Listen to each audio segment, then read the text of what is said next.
پارہ نمبر 18 بے حیائی اور برائی کی ترغیب دینا شیطان کا کام ہے۔ سورہ نور آیت نمبر 21 میں اللہ تعالیٰ فرماتے ہیں، اے ایمان والو، تم شیطان کے پیچھے پیچھے مت چلو، اور اگر کوئی شخص شیطان کے پیچھے چلتا ہے تو سن لو، شیطان کا کام تو ہمیشہ بے حیائی اور برائی کا حکم کرنا ہی ہے، اور اگر تم اللہ کا فضل اور رحمت نہ ہوتی اور اگر تم پر اللہ کا فضل اور رحمت نہ ہوتی تو تم میں سے کوئی بھی کبھی پاک نہ ہوتا، لیکن اللہ جس کو چاہتا ہے پاک صاف کر دیتا ہے، اور اللہ ہر بات سنتا ہے، ہر چیز جانتا ہے۔ معاف کرنے والے کو اللہ بھی معاف کر دیتا ہے۔ سورہ نور آیت نمبر 22 میں اللہ تعالیٰ فرماتے ہیں، تم میں سے جو لوگ اہل خیر ہیں اور مالی وسعت رکھتے ہیں وہ ایسی قسم نہ کھائے کہ وہ رشتہ داروں، مسکینوں اور اللہ کے راستے میں ہجرت کرنے والوں کو کچھ نہیں دیں گے، اور انہیں چاہیے کہ معافی اور درگزر سے کام لے۔ کیا تمہیں یہ پسند نہیں ہے کہ اللہ تمہاری خطائیں بخش دے، اور اللہ بہت بخشنے والا بڑا مہربان ہے۔ تہمت لگانے والوں کا انجام سورہ نور آیت نمبر 23-24 میں اللہ تعالیٰ فرماتے ہیں، یاد رکھو، جو لوگ پاک دامن بھولی بھالی مسلمان عورتوں پر تہمت لگاتے ہیں ان پر دنیا اور آخرت میں پھٹکار پڑ چکی ہے، اور ان کو اس دن زبردست عذاب ہوگا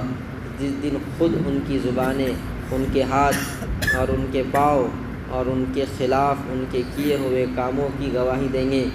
جو دنیا میں کرتے رہے ہیں۔ کسی کے گھر جانے سے پہلے اجازت لینا چاہیے۔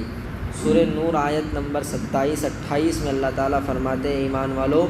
اپنے گھروں کے سوا دوسرے گھروں میں اس وقت تک داخل نہ ہو جب تک اجازت نہ لے لو، اور ان میں بسنے والوں کو سلام نہ کر لو، یہی طریقہ تمہارے لیے بہتر ہے۔ امید ہے کہ تم اس نصیحت کا خیال رکھو گے، اور اگر تم ان گھروں میں کسی کو نہ پاؤ تب بھی ان میں اس وقت تک داخل نہ ہو جب تک تمہیں اجازت نہ دے دی جائے، اور اگر تم سے گھر کے اندر سے کہا جائے کہ واپس چلے جاؤ تو واپس چلے جاؤ، یہی تمہارے لیے پاکیزہ ترین طریقہ ہے، اور تم جو عمل بھی کرتے ہو اللہ کو اس کا پورا علم ہے۔ اپنی نظروں اور شرمگاہوں کی حفاظت کرو۔ سورہ نور آیت نمبر 30 میں اللہ تعالیٰ فرماتے ہیں، مومن مردوں سے کہہ دو کہ وہ اپنی نگاہیں نیچی رکھیں اور اپنی شرمگاہوں کی حفاظت کرے، یہی ان کے لیے پاکیزہ ترین طریقہ ہے۔ وہ جو کام کرتے ہیں اللہ ان سب سے پوری طرح باخبر ہے۔ پارہ نمبر 19 برے سے دوستی کا انجام۔ سورہ فرقان آیت نمبر 27-29 میں اللہ تعالیٰ کا فرمان ہے، وہ دن ایسا ہوگا جس دن ظالم حسرت سے اپنے ہاتھوں کو کاٹ کھائے گا اور کہے گا، کیا اچھا ہوتا کہ میں رسول کے ساتھ دین کے راستے پر لگ لیتا، ہائے میری بربادی، کاش میں نے فلاں شخص کو دوست نہ بنایا ہوتا، میرے پاس نصیحت آ چکی تھی مگر اس دوست نے مجھے اس سے ہٹکا دیا، اور شیطان تو ہے ہی ایسا کہ وقت پڑنے پر انسان کو بے یار و مددگار چھوڑ جاتا ہے۔ اللہ کی قدرت۔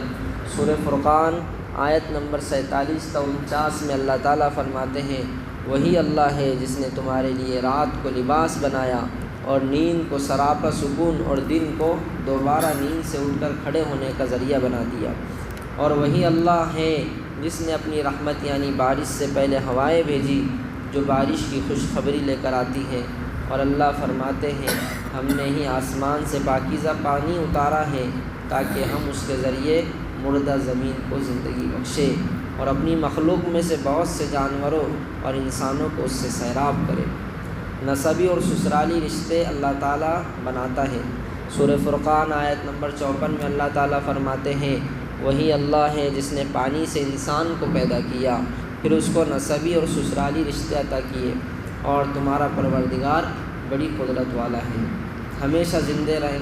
زندہ رہنے والے اللہ پر بھروسہ رکھو۔ سورہ فرقان آیت نمبر 58 میں اللہ تعالیٰ فرماتے ہیں، تم اس اللہ کی ذات پر بھروسہ رکھو جو زندہ ہے، جسے کبھی موت نہیں آئے گی، اور اسی کی حمد کے ساتھ تسبیح کرتے رہو، اور وہ اپنے بندوں کے گناہوں کی خبر رکھنے کے لیے کافی ہے۔ رات و دن کا ایک دوسرے کے پیچھے آنا اللہ کی نشانی ہے۔ سورہ فرقان آیت نمبر 62 میں اللہ تعالیٰ یہ خبر دیتے ہیں، وہی اللہ ہے جس نے رات اور دن کو ایسا بنایا کہ وہ ایک دوسرے کے پیچھے چلے آتے ہیں، مگر یہ اللہ کی قدرت کی ساری باتیں اس شخص کے لیے کام کی ہیں جو ان چیزوں میں غور و فکر کر کے نصیحت حاصل کرنے کا ارادہ رکھتا ہو یا شکر ادا کرنا چاہتا ہو۔ اللہ کے خاص بندوں کی نشانیاں سورہ فرقان آیت نمبر 63 تا 69 میں اللہ تعالیٰ یہ تذکرہ فرماتے ہیں، رحمان کے بندے وہ ہیں جو زمین پر عاجزی سے چلتے ہیں، اور جب جاہل لوگ ان سے جاہلانہ خطاب کرتے ہیں تو وہ سلامتی کی بات کہتے ہیں، اور جو راتیں اس طرح گزارتے ہیں کہ اپنے پروردگار کے آگے کبھی سجدے میں ہوتے ہیں اور کبھی قیام میں، اور جو یہ کہتے ہیں کہ ہمارے پروردگار جہنم کے عذاب کو ہم سے دور رکھیے، حقیقت یہ ہے کہ اس کا عذاب پوری تباہی ہے، بے شک وہ جہنم برا ٹھکانہ اور برا مقام ہے۔ اور جو خرچ کرتے ہیں تو نہ فضول خرچی کرتے ہیں نہ تنگی کرتے ہیں، بلکہ ان کا خرچ کرنا اس کمی زیادتی کے درمیان اعتدال کا طریقہ ہے، اور جو اللہ کے ساتھ کسی بھی دوسرے معبود کی عبادت نہیں کرتے، اور جس جان کو اللہ نے حرمت بخشی ہے اسے ناحق قتل نہیں کرتے اور نہ وہ زنا کرتے ہیں، اور جو شخص بھی یہ کام کرے گا اسے اپنے گناہ کے وبال کا سامنا کرنا پڑے گا، قیامت کے دن اس کا عذاب بڑا کر دگنا کر دیا جائے گا، اور وہ ذلیل ہو کر اس عذاب میں ہمیشہ ہمیشہ رہے گا۔ اللہ تعالی ہم سب کو قرآن کے اس پیغام پر عمل کرنے کی توفیق عطا فرمائے۔ سبحان اللہ و بحمدہ، سبحانک اللہم و بحمدک، اشہد ان لا الہ الا انت، نستغفرک و نتوب الیک۔ سبحان ربک رب العزۃ عما یصفون، وسلام علی المرسلین، والحمد للہ رب العالمین۔ شامل عبادت ہے